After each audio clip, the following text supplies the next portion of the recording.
当时消防队也有来，那它量起来是一氧化碳，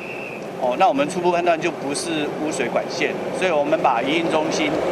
新章瓦斯都叫来检测过了，后来早上因为天比较亮了以后，才判断说，这个人孔是台电。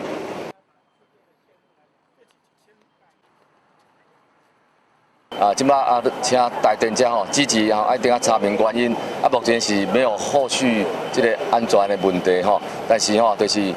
这个用电量可能较悬气爆密闭空间内底有相关的沼气等等可能的因素来造成这路面这个气爆的这个情形这影响到咱不管是路人、行人还是咱附近的厂商甲住户的安全非常的大这个是很恐怖刚好是晚上，没有人员的受伤这个工厂的守卫及时通报消防单位跟警察单位来处理。咱知影工业区处理的人是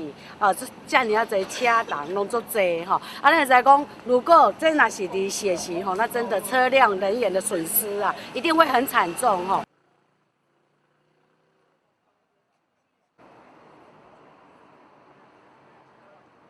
你跟我们再讲啦。原因很多了因为可能底下有沼气或是有其他的气体了然后可能发生一些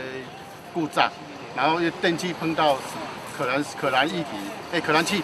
它就可能有那个爆裂的那个现象出来。